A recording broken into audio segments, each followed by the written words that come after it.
السلام عليكم أعزائي تلاميذ وتلميذات الثانية علوم الرياضية. مرحبا بكم في الجزء السابع دائما مع الحسابيات. إذا في هذه الحصة سنخصصها بالكامل تقريبا بعض diverses applications du théorème de Fermat. Et puis on va essayer d'étudier en diagonale l'exercice du baccalauréat national 2018. Voilà. إذا نبداو على بركة الله بواحد التذكير. Donc, rappelle, je vais donner le petit théorème de Fermat, il nous dit la chose suivante, c'est que AP-1 قلنا هي واحد بترديد P علما أن P عدد أولي و P لا يقسم A. هذا التعبير هذا عنده أشياء مكافئة له. يمكننا أن نلاحظ انطلاقا من هذا بأن العدد AP ناقص أس على P إذن سيكون عددا صحيح طبيعي. تمرين مباشر يمكن تستنتجوه الآن هو أنه أ أس P ناقص واحد على 2 هو عدد يوافق زائد أو ناقص واحد بترديد P. إذن P ناقص واحد كما إذن أعتبر بأن P أكبر قطعا من 2 وبالتالي هذا العدد هذا هو عدد صحيح. إذن هو استعمال مباشر لهذه المسألة. إذن الآن على بركة الله نرجع للتمارين التي اقترحناها سابقا لنقوم بحلها. Prenons l'exercice de la dernière fois. Il s'agissait de démontrer que 13 divise cette somme-là. Donc l'idée c'est d'essayer d'y des puissances, un nombre qui est premier. Donc ça suggère d'utiliser le théorème de Fermat. Comment on va utiliser ce théorème de Fermat? Une simple division, ça me permet d'écrire ça, c'est à la puissance 65, donc fois 2 à la puissance 5. Même chose ici, plus 3, même chose, à la puissance 13, le tout à la puissance 5, fois 3 à la puissance 5. Ça me fait finalement 2 à la puissance 6, congrué à 2 à la puissance, plus Fermat là, c'est 2. 2 fois 2 à la puissance 5, ça me donne ça. 3 à la puissance 6. Tout calcul fait, ça, en fait, je vous laisse le soin de terminer le calcul. C'est 64, plus le nombre que vous allez trouver ici, vous allez vérifier que ça est congru à 0 modulo 13. Et bien voilà. Passons maintenant à un autre exercice basique que vous devez savoir faire.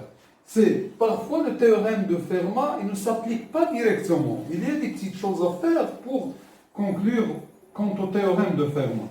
Là, par exemple, dans cette situation-là, on voudrait montrer que 30 divise ce nombre-là alors que 30 n'est pas premier. D'accord? Donc, je peux commencer par remarquer la chose suivante. C'est que n à la puissance 5, il est congru à n modulo 5. Là, pourquoi? C'est parce que le théorème de Fermat, 5, il est premier. Je refais la même chose pour n à la puissance 2. Si vous voulez là, n à la puissance 2, il est congru à 1 modulo 3.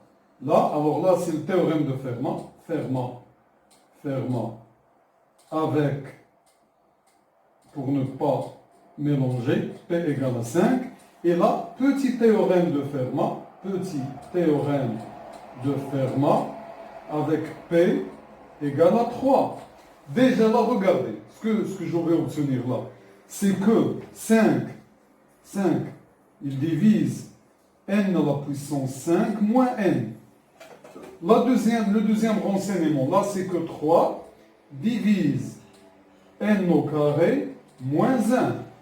Or, n au carré moins 1, là, un petit calcul, vous allez voir qu'il divise n facteur de n4 moins 1.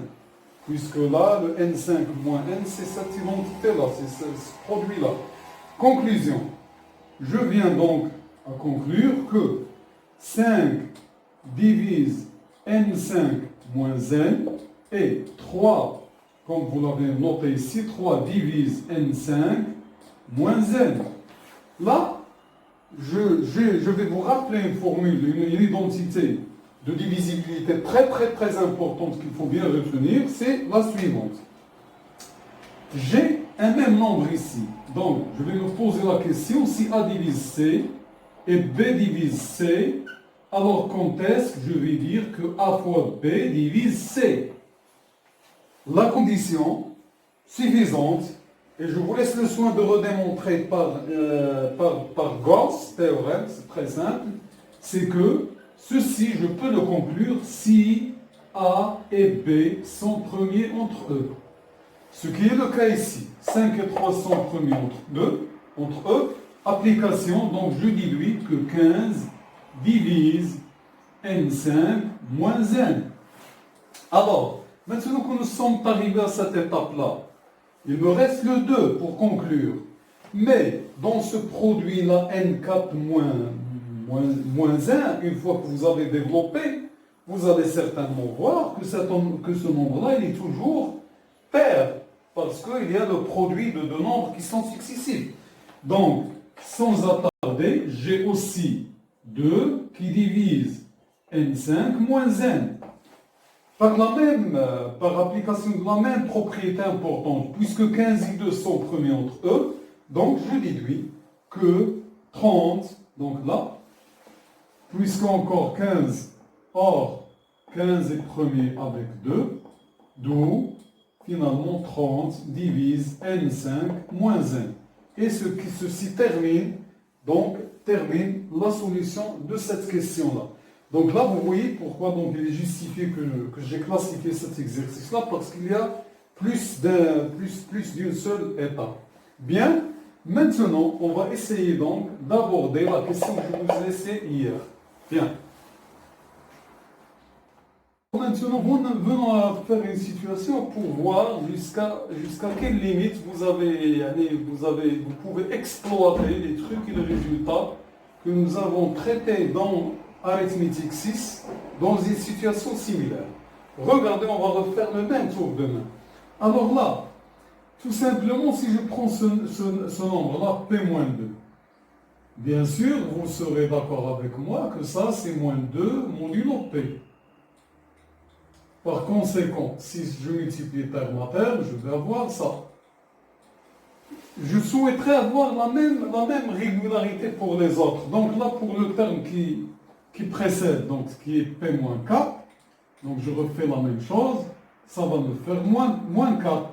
Et puis lorsque je multiplie terme à terme, je vais avoir ça. P-4, modulo P. Alors là, je fais ainsi de suite, jusqu'au dernier terme. Alors là, le 1. Le 1, par une astuce de vouloir l'écrire sous la forme P-A, pour je cherche P-A égale à 1, je résous cette équation-là, sachant que je cherche ici un nombre qui est pair. Donc moins 2K là. D'où vous voyez bien que le cas c'est P-1 sur 2. Donc là, écrivons-le sous cette forme-là. P moins 2 fois P-1 sur 2, pour écrire donc la même forme générale, ça va me faire uniquement ça, qui est égal à P-1. D'accord? Avec un signe moins ici, et je garde le 1 tel qu'il a été, lorsque j'élève au carré. Bien, maintenant je multiplie terme à terme, toutes ces choses-là. Qu'est-ce que j'aurai? Par multiplication terme à terme, j'aurai ma quantité là qui est le produit des carrés des impairs, 3 au carré, fois etc., jusqu'à P-2 au carré. Là, s'il vous plaît, faites attention. Qu'est-ce que j'ai maintenant? Le plus grand de ces nombres-là, c'est P-1. Il y a un 1, tous les nombres qui sont pairs, ils sont là, tous les nombres impairs aussi, et finalement, donc, ça, avec une puissance, avec un moins 1, donc j'aurai donc moins 1 à la puissance nombre de termes. Là, c'est la moitié, donc c'est-à-dire là, c'est P plus 1, c'est P-1, pardon, sur 2, fois le terme de tous ces nombres-là, ça va nous donner exactement P-1 sur factoriel. Or, nous avons vu, et nous l'avons démontré, nous l'avons utilisé dans l'arithmétique 6, et puis dans l'arithmétique 5, ça, je sais que The Wilson théorème que nous avons démontré, que ça c'est moins 1 modulo P. Donc finalement, ça va nous faire moins 1 à la puissance P plus 1 sur 2 modulo P. Et voilà. Donc, pour retenir, pour faire une synthèse, j'ai utilisé un résultat, P-1 factoriel, P-1 factoriel est congru à moins 1 modulo P. Si P est premier, on a aussi la réciproque. J'ai dit, et je le redis, ce n'est pas un théorème que vous pouvez utiliser au baccalauréat, mais dans le recueil des exercices, vous pouvez le rencontrer, donc voilà, pour bien connaître le cadre de référence qui nous délimite exactement ce que nous avons au programme. Alors, ensuite, on continue tout à l'heure.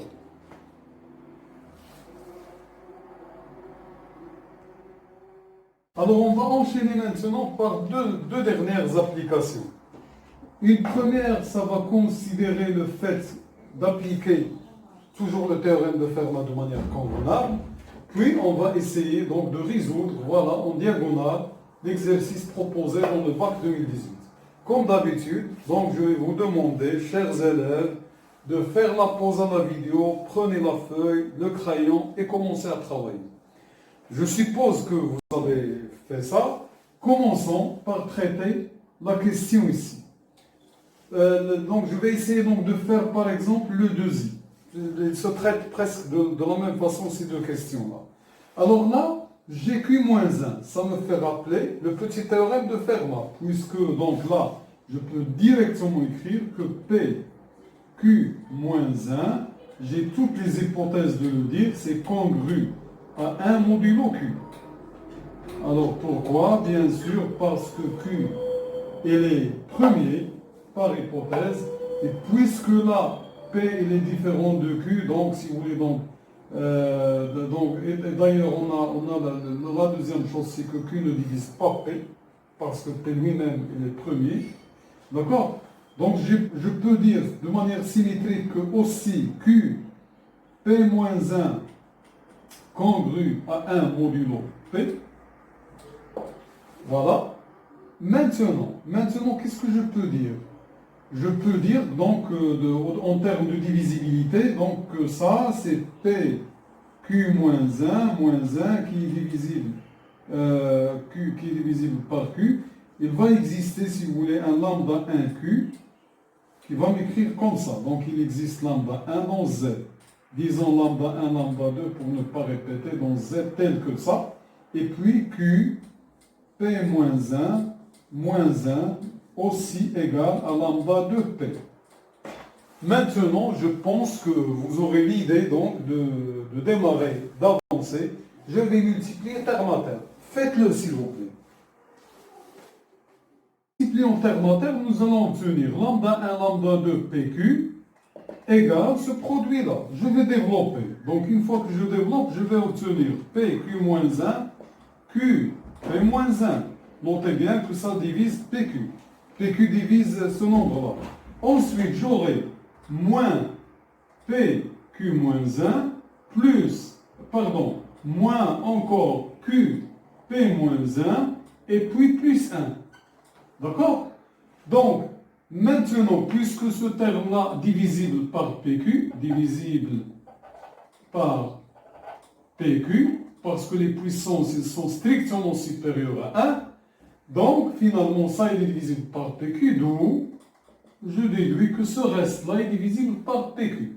C'est-à-dire finalement que moins PQ-1 moins QP-1 plus 1, il est congru à 0 modulo PQ. Et finalement, ce qui donne que PQ-1 plus QP-1 est congru à 1 modulo PQ, ce qui achève la preuve. Alors, même raisonnement s'il vous plaît pour le petit. Allez-y, vous faites ça. Venons à un sujet important, qui est le jour, Inch'Allah, le jour J du baccalauréat. Donc je vous dis, bien préparez-vous. Essayez d'apprendre une bonne rédaction, une bonne réflexion pour résoudre des questions.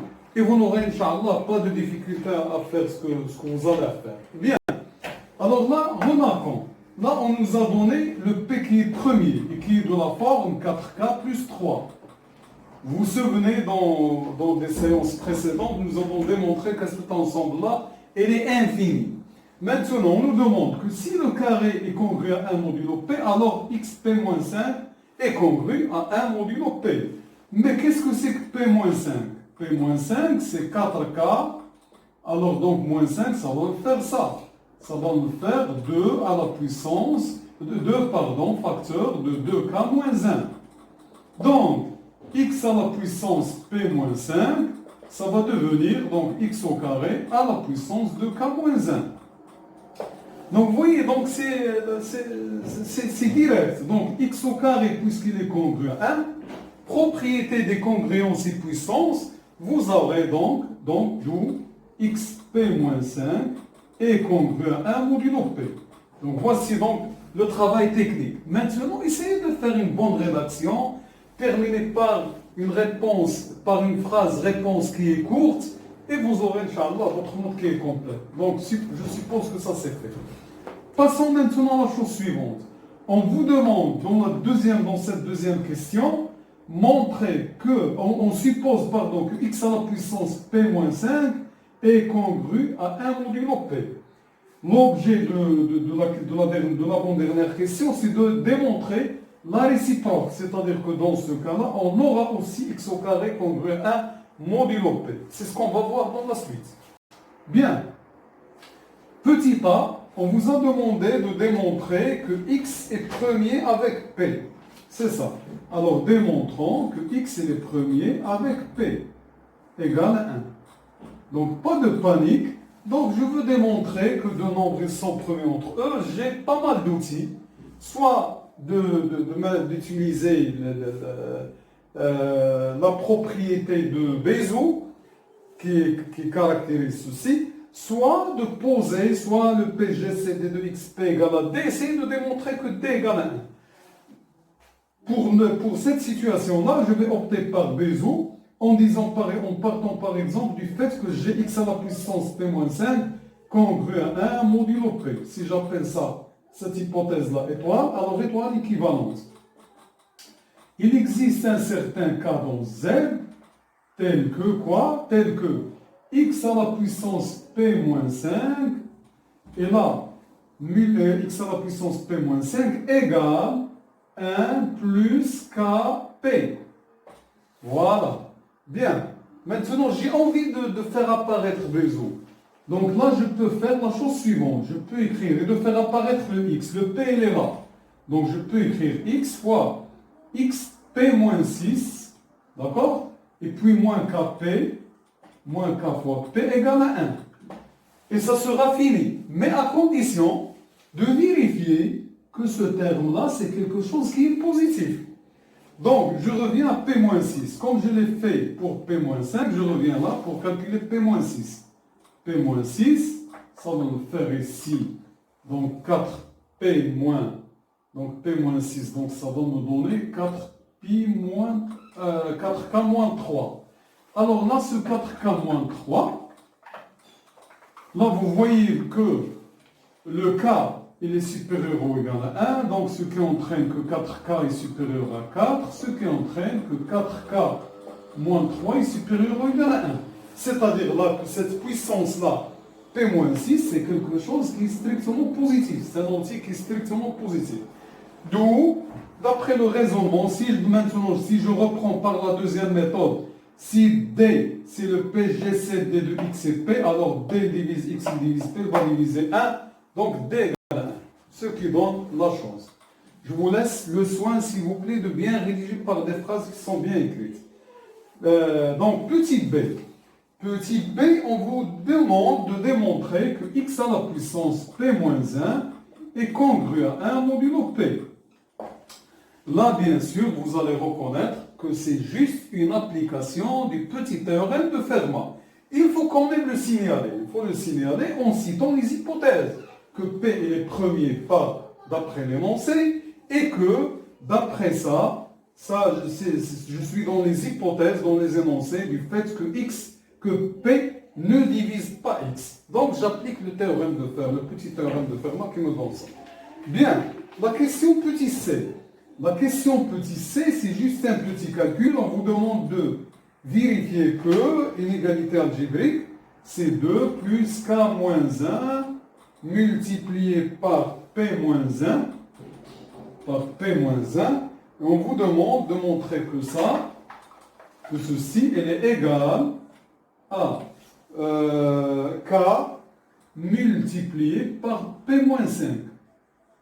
Là, je ne vais pas faire parce que vous avez tout devant vous. Vous avez le P qui est égal à 4K plus 3. Vous n'avez qu'à remplacer et puis vérifier que l'égalité est vraie. Voilà, c'est tout. Alors, je suppose que vous avez fait vérifier ce calcul algébrique. Et maintenant, il s'agit que je démontre ça. Donc, puisque ces termes-là ils sont égaux, je vais prendre la puissance. Donc, x il est quelconque dans z. Donc, je vais avoir x 2 plus k moins 1 facteur de p moins 1 qui est bien sûr égal à x à la puissance p moins 5, le tout, si vous voulez, à la puissance k. N'oublions pas que j'ai dans mon hypothèse, dans cette question-là, que xp à la puissance 5, il est congru à 1 modulo p. Donc je passe congruence modulo p. Je vais là écrire les règles du puissant. J'aurai aussi x au carré multiplié par x p moins 1. Là, je refais la même chose k moins 1 égale x p moins 5 à la puissance k. Jusque-là, c'est un calcul algébrique. Maintenant, je passe à la congruence. Là, ça, petit théorème de Fermat. Ça, c'est 1. Il est congruent à 1 modulo P. Et ça, c'est l'hypothèse. Il est congruent à 1 modulo P. D'où x au carré, et il est congru à 1 modulo P. Ce qui achève la solution de cette équation-là. Maintenant, il s'agit de résoudre cette équation-là. X à la puissance 62 congru à 1 modulo 67. Deux choses. Là, c'est la dernière question. Il suffit de citer que 67 est premier. Alors, 67 est premier le jour du baccalauréat, il faut la justifier. Donc, je prends la racine carrée qui est du nombre inférieur c'est 8. Je vérifie que les nombres premiers qui sont 2, 3, 5, 7, aucun d'eux ne divise ça. Je déduis qu'il est premier avec une bonne rédaction. Voilà. Et maintenant, j'ai comme synthèse de ce résultat-là, il faut encore que je vérifie que 67, il est de la forme 4K plus 3. Ce qui est bien sûr vrai. Ça, c'est 4 fois 16, qui est 64, plus 3. Donc, je suis dans les hypothèses de mon problème. Mon problème, à travers les questions, il me dit que si xp-5 congru à 1 modulo p, équivalent à x au carré congru à 1 modulo p. Ça, c'est la synthèse des résultats. Donc, par application de cette équivalence dans ce cas particulier-là, je dis que l'équation E ici, d'après l'exercice, pour faire une phrase justificative, E est équivalente à x au carré congru à 1 modulo 67. Et là, vous savez bien, puisque 67 il est premier, donc la propriété basique, donc cela veut dire que x il est congru à plus ou moins 1 module de 67. C'est-à-dire finalement que les solutions du problème sont de la forme plus 67K avec K d'écrit Z. Et j'écris une petite phrase courte. Les solutions du problème sont les nombres plus ou moins simples, si vous voulez court. Bien. La dernière étape maintenant, ça sera consacré aux applications de recherche que je vous confie de réfléchir. Donc, situation 1. Si n est premier avec P, alors vérifiez que npp-1 est congruent à 1 modulo P. Là, bien sûr, le P, c'est un nombre qui est premier. Là, vous savez tous que l'équation x au carré égale 2 à la puissance x, il a comme solution 4, le nombre 4. Parce que 4 au carré, c'est 2 à la puissance en entier. Maintenant, je vous demande de résoudre cette équation, mais modulo 3. Donc, je n'ai pas encore fait la solution, je suppose qu'il serait dans cette classe-là. Ce n'est pas immédiat, peut-être. Hein. Et maintenant, je vous suggère un résultat qui date de 1956, prouvé par quelqu'un qui fait de la recherche en mathématiques. Il démontre que si A est dans n étoile P dans un nombre premier, alors GA à la puissance P fois P moins 1 factoriel égale à ça. Le plus joli dans la situation, si vous essayez d'abord de montrer le résultat, ça sera excellent.